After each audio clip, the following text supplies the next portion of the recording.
Welcome to online class. आज class में आपको मैं शरीर के अंगों के नाम पढ़ाऊंगी जो कि आपको ब्लैक बोर्ड पर लिखे हुए होंगे, उसमें आपको पढ़ाया जाए। तो देखिए, आइए शरीर के अंगों के नाम। हाँ छात्रों, शरीर के अंगों के नाम जो कि आप इंग्लिश में पार्ट्स ऑफ बॉडीज़ कहते हो, उसको हम संस्कृत और हिंदी के अंदर पढ़ेंगे। तो हिंदी के नाम दे रखे पहले और उसके बाद में उसे संस्कृत में क्या कहा जाता है वह लिख रखे हैं। तो देखिए आप, शरीरस्य अंगानि नामानि, शरीर के अंगों के नाम। शरीर के अंगों के नाम यानी शरीर के भागों के जो अलग अलग पार्ट्स है उसके नाम है संस्कृत और हिंदी के अंदर। हिंदी में आपके हाथ, हस्त, अंगूठा, अंगुष्ठ, छाती, वक्ष, बाह, भुजा, सिर, सीसा, पेट, उदरम, बाल, केश। क्योंकि बाल एक बाल नहीं होता है, बहुत सारे होते हैं, इसलिए इसको यहाँ पे केशा लिखा गया है बहुवचन के लिए। हिंदी में आँख, नेत्रम। अगर दो है तो नेत्रम लिखेंगे हम, दो आँखें हैं इसलिए इसको नेत्रों भी कहते हैं। कान कर्णम कहते हैं, लेकिन कर्णव कहते हैं, दो कान है इसलिए इसको हम कर्णव भी कह सकते हैं। नासिका, नाक, नाक को नासिका कहते हैं संस्कृत में। पाँव, चरणम, एक पाँव को चरणम कहते हैं। और चरणऊ, अगर हमें द्विवचन बनाना है इसका तो इसका बनेगा चरणऊ।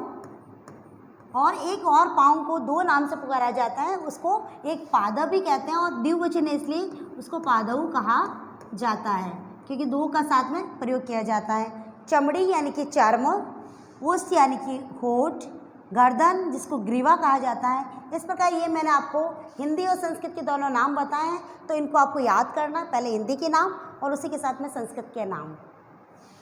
तो बच्चों, अब मैं आपको उसको चित्र के अनुसार बताऊंगी, तो आप देखिए चित्र के अनुसार पार्ट ऑफ बॉडीज़ के नाम। तो छात्रों, मैंने अभी आपको जो पार्ट्स ऑफ बॉडीज़ लिख करके बताए थे संस्कृत और हिंदी के अंदर, अब मैं उसको चित्र के अनुसार बताऊंगी। चित्र के अनुसार आपको इस इजी से याद हो जाएगा, जल्दी से याद हो जाएगा।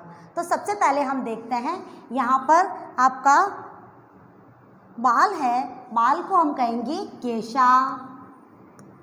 बहुत सारे बाल आते हैं साथ में, इसलिए हम किसको कहेंगे केशा।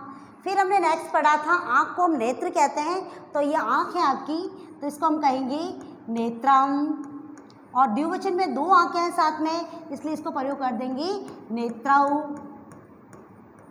ओके, अब हम देखते हैं इसके साथ में कान। कान को हमने बोला था कर्ण, तो कर्ण को कर्णम कहते हैं एक वचन में। और कान जबकि दो होते हैं तो इन दोनों को हम कहेंगे कर्णौ।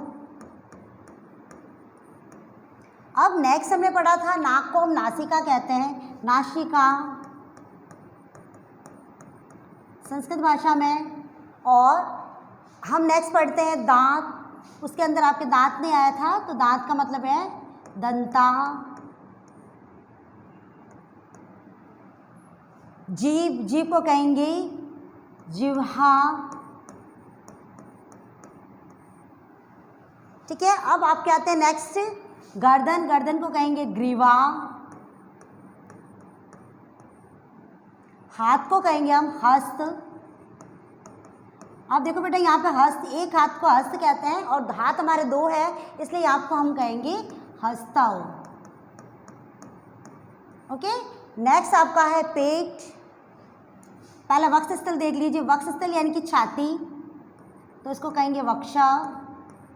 स्थल यानी कि छाती का भाग, लेकिन हम यहाँ यही कहेंगे वक्ष, वक्ष मतलब छाती।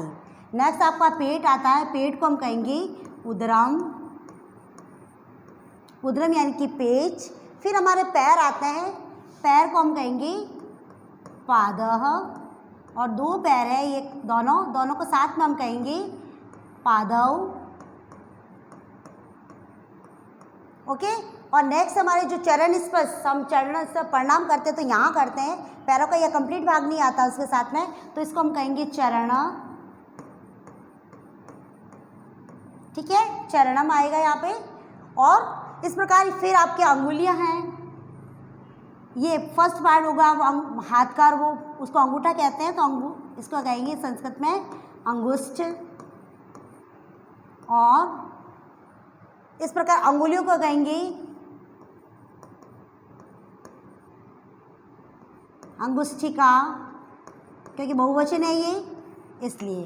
ठीक है बेटा, ये इस प्रकार जो शरीर के अंगों के नाम हैं मैंने आपको इसके संस्कृत के अंदर पढ़ा है, तो एक बार आप वापस से रिवाइज कर लेते हैं जल्दी जल्दी से। केशा बाल, नेत्रम आँखें, कर्ण कान, दंता दांत, नासिका नाक, जिह्वा जीभ, हस्त हाथ, अंगुष्ठिका अंगुलियाँ, उदरम पेट, वक्ष, छाती का भाग, ग्रीवा यानी कि गर्दन, दंता यानी कि दांत, पादव यानी कि 2 पैर, चरण यानी कि जो चरण पैर होते हैं उसी को कहते हैं, अंगुष्ठ यानी कि अंगुलिका अंगूठा। इस प्रकार ये भाग है बेटा, तो इसको आपको संस्कृत और हिंदी के अंदर याद करना है। तो इसको देखिए और चित्र के अनुसार भी याद कर सकते हैं और पीछे जो लिखवाया है उसको भी याद कर सकते हैं। नेक्स्ट, अब इसी के साथ में धन्यवाद।